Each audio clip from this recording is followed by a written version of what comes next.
तो इसके लगभग 4 पार्ट हो चुके हैं CNW से। अगर आप जेई या फिर टेक्नीशियन की एग्जाम की तैयारी कर रहे हैं तो ये वीडियो आपके लिए काफ़ी इंपॉर्टेंट है। और आज का सवाल लेंगे, सवाल नंबर 301 है। यहाँ पे पहला सवाल 301 है, SAB adjust clearance between. SAB के बीच क्लियरेंस समायोजित करता है, यानी कि एसएबी किसके बीच का क्लियरेंस को समायोजित करता है या फिर एडजस्ट करता है। तो जो एसएबी है वो पहियों और ब्रेक ब्लॉक के बीच के जो डिस्टेंस है, जो ब्रेक ब्लॉक के बीच का क्लियरेंस है, उसको ये एडजस्ट करता है। तो ऑप्शन देखें तो ऑप्शन ए इसका राइट आंसर हो जाएगा। चलिए अगला सवाल, सवाल number 302, the MR pressure of engine should be.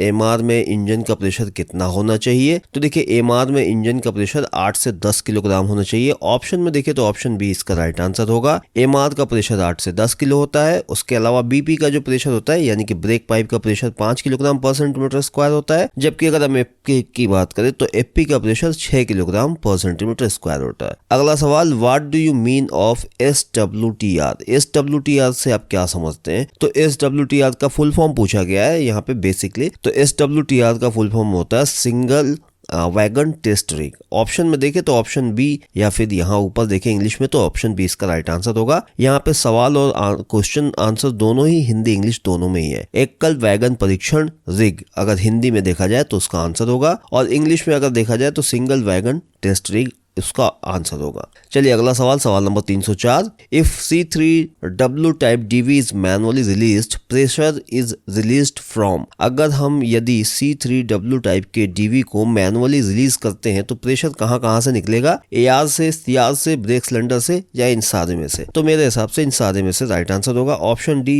इसका राइट आंसर होगा, यानी कि AR का भी प्रेशर निकलेगा, CR का भी प्रेशर निकलेगा और ब्रेक सिलेंडर का भी प्रेशर निकलेगा। तो ये आंसर इसका राइट आंसर डी हो जाएगा। चलिए अगला सवाल, सवाल नंबर 305, टू अनकपल बीपी और एफपी एयर होस इट इज इनिशियल टू। यानी कि जब हम एफपी और बीपी जो एयर होस है उनको अनकपल करते हैं तो हमें उसके पहले क्या करना चाहिए? क्या हमें एंगल कॉक को खोलना चाहिए? क्या हमें एंगल कॉक को बंद करना चाहिए? क्या हमें लोको से आने वाले एयर सप्लाई को बंद करना चाहिए, या फिर ये इनमें से कुछ भी नहीं? तो नहीं, देखिए सबसे पहले जो है हमें राइट आंसर इसका ऑप्शन बी होगा, यानी कि जो एंगल कॉक है उनको बंद करना चाहिए। कभी भी एफपी और बीपी होस पाइप को आपस में जब हम अनकपल करते हैं तो उनके पहले लगे हुए एंगल कॉक को बंद किया जाता है ताकि प्रेशर आना बंद हो जाए और उनके बीच का जो प्रेशर है वो एंगल कॉक के वेंट स्क्रू होल से निकल जाए, ताकि जब हम अनकपल करें एयर होस पाइप को तो चोट लगने की संभावना ना रहे। चलिए अगला सवाल, सवाल number 306, the empty load device indicator plate show.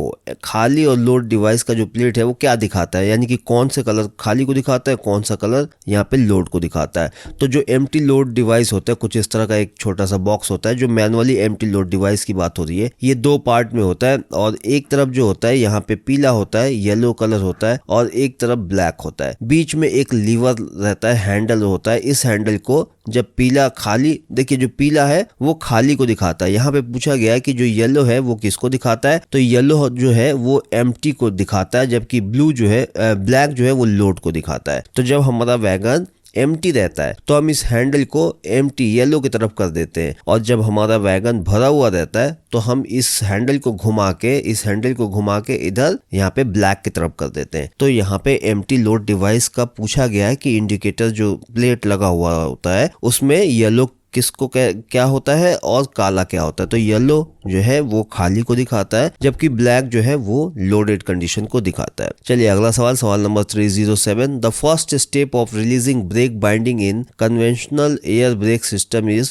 To. जो पारंपरिक यानी कि जो हमारे कन्वेंशनल एयर ब्रेक सिस्टम वाले जो कोच हैं उनके ब्रेक बाइंडिंग में जो पहला चीज होता है उसको क्या किया जाता है? जो पहला काम किया जाता है ब्रेक बाइंडिंग होने के बाद, वो पहला काम कौन सा होता है? क्या हम वेंट प्लग, जो ब्रेक सिलेंडर का वेंट प्लग है उसे खोलते हैं, या फिर हम एसएबी को रोटेट करते हैं, या फिर हम एसएबी के पिन को निकाल देते हैं, या फिर हम डीबी को आइसोलेट और मैनुअली रिलीज करते हैं? तो जब भी ब्रेक बाइंडिंग होता है तो सबसे पहले हम डीबी को हम आइसोलेट करते हैं, उसको पहले मैनुअली रिलीज करते हैं और फिर डीबी को आइसोलेट करते हैं। अगर मैनुअली रिलीज करने से ब्रेक बाइंडिंग ठीक हो गया, यानी कि जो ब्रेक पहिए पे पकड़े हुए थे वो ब्रेक अलग हो गए और ब्रेक रिलीज हो गया, तो फिर कोई दिक्कत ही नहीं है। उसके बाद हम डीबी को मैनुअली वहां से रिलीज करने के के बाद आइसोलेट कर देंगे और फिर गाड़ी को हम आगे ले जाएंगे। तो इसका जो राइट आंसर होगा ऑप्शन डी होगा कि डीवी को अलग करेंगे, यानी कि डीवी को मैनुअली रिलीज करेंगे और फिर इसको आइसोलेट कर देंगे। चलिए अगला सवाल, सवाल number 308। The type of dirt collector used in wagon is, जो हमारे वैगन के अंदर डर्ट कलेक्टर का इस्तेमाल किया जाता है उसका टाइप पूछा है कि उस कौन से टाइप का होता है। क्या वो 2 वे होता है, क्या वो 3 वे होता है, क्या वो branch pipe to BP to DV होता है, या फिर इन बीपी बीपी में होता है। तो यहाँ पे राइट आंसर हो जाएगा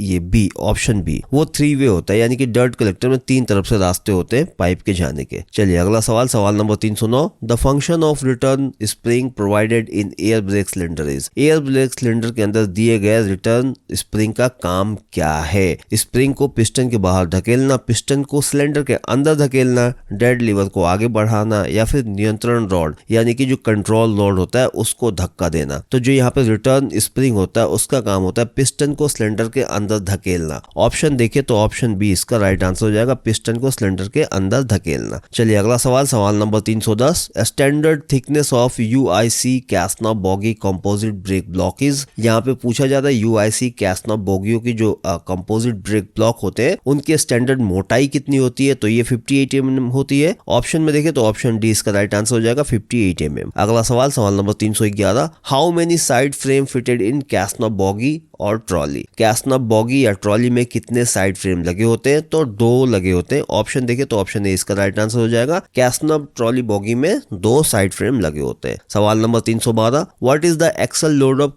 कैसनफ ट्रॉली, कैसनफ ट्रॉली का एक्सल लोड कितना होता है। तो 22.9 टन होता है। ऑप्शन देखें तो ऑप्शन बी इसका राइट आंसर हो जाएगा। चलिए अगला सवाल, सवाल नंबर 313। What is the new wheel diameter Casnub 22W retrofitted, Casnub 22W bogie के अंदर जो व्हील डायमीटर है वो कितना होता है। तो 956 mm होता है। ऑप्शन सी इसका राइट आंसर हो जाएगा, रेट्रोफिटेड की बात हो रही है तो 956 mm हो जाएगा राइट आंसर। अगला सवाल, सवाल नंबर 314। What type of pivot used in Casnub 22WM 22NL and other type of Casnub trolley, यानी कि कैसनफ 22WM 22NL और दूसरे कैसनफ ट्रॉली में किस टाइप का पिवोट का इस्तेमाल होता है। 4 ऑप्शन यहाँ पे दिए गए। पहला IRS टाइप, दूसरा स्पेरिकल टाइप, अदर टाइप और सेंटर टाइप। अब यहाँ पे मुझे कंफ्यूजन है कि इसमें IRS स्पेरिकल टाइप का शायद यहाँ पे पिवोट का इस्तेमाल होता है। अब ये मुझे क्लियर नहीं है, इसलिए मैं इसका आंसर आपको नहीं बता सकता हूँ। अगर आपको पता हो तो कमेंट करके बताइएगा कि इसका राइट आंसर क्या होगा, IRS टाइप होगा या फिर स्पेरिकल टाइप होगा। अगला सवाल, सवाल नंबर 315। What is the nominal lateral clearance between side frame and axle box adapter Casnub 22NL 22NLB और 22HS बॉगी। तो ये 16 mm होता है, 16 mm। ऑप्शन में देखें तो ऑप्शन बी इसका राइट आंसर हो जाएगा 16 mm। चलिए अगला सवाल, सवाल नंबर 316। व्हील ट्रेड पर मानक झुकाव क्या है, यानी कि जो standard inclination of wheel trade है वो पूछा जा रहा है। तो वो 1 इंच से 20 होता है। ऑप्शन ए इसका राइट आंसर होगा। अगला सवाल, सवाल नंबर 317। How many types of adapter used in Casnub trolley, Casnub trolley में कितने टाइप के एडाप्टर का इस्तेमाल किया जाता है। तो ऑप्शन सी राइट आंसर होगा, 3 टाइप के एडाप्टर का इस्तेमाल किया जाता है। सवाल number 318।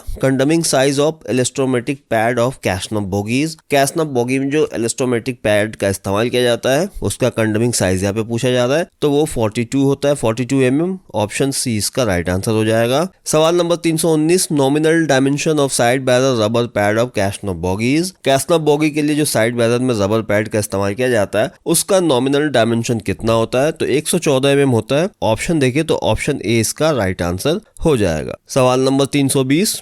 Condemning size of side barrel rubber pad of CASNUB bogies, यहाँ पे साइड बैरल में इस्तेमाल किए जाने वाले रबर पैड का कंडमिंग साइज पूछा जा रहा है। तो वो होता है 109 mm। ऑप्शन देखें तो ऑप्शन सी इसका राइट आंसर हो जाएगा 109 mm। अगला सवाल, सवाल number 321। What type of side barrel fitted in CASNUB 22HS trolley, CASNUB 22HS trolley में किस प्रकार के साइड बैरल का इस्तेमाल किया जाता है। तो यहाँ पे जो साइड बैरल का इस्तेमाल होता है spring loaded CC type side barrel, PU type. Option देखें तो ऑप्शन बी इसका राइट आंसर हो जाएगा, spring loaded CC type side barrel या फिर पीयू टाइप। ऑप्शन बी इसका राइट आंसर हो जाएगा। सवाल नंबर 322, what is the standard inclination on wheel flange? Wheel flange का मानक झुकाव क्या होता है? तो ये 1 इंच 2.5 होता है। ऑप्शन देखें तो ऑप्शन बी इसका राइट आंसर हो जाएगा। सवाल number 323, pay load of BTPN tank wagon is? BTPN tank wagon का पे लोड कितना होता है? तो ये होता है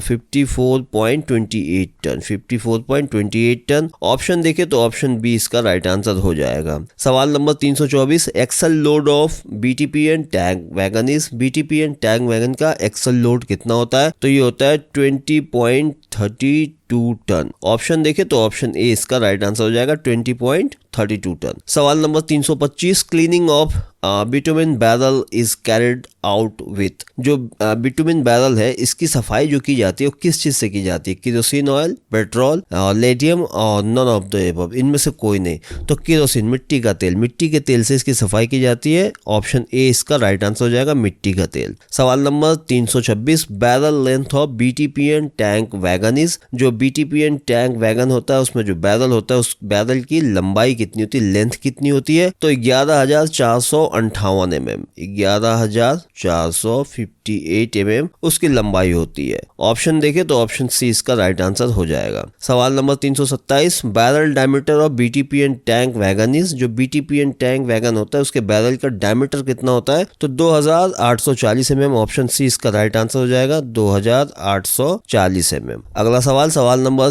328, the mechanical code of bogie petrol tank wagon fitted in pneumatic brake is? Mechanical code यहाँ पे पूछा जा रहा है पेट्रोल टैंक का। उस पेट्रोल टैंक वैगन का मैकेनिकल कोड क्या होगा जिसमें न्यूमेटिक ब्रेक लगा होता है? तो उसका जो यहाँ पे मैकेनिकल कोड है उसे बीटीपीएन कहते हैं। ऑप्शन देखें तो ऑप्शन ए इसका राइट आंसर होगा, बीटीपीएन। चलिए सवाल number 329, the mechanical code of caustic soda tank wagon is? Caustic soda ले जाने वाले टैंक वैगन का मैकेनिकल कोड क्या होगा?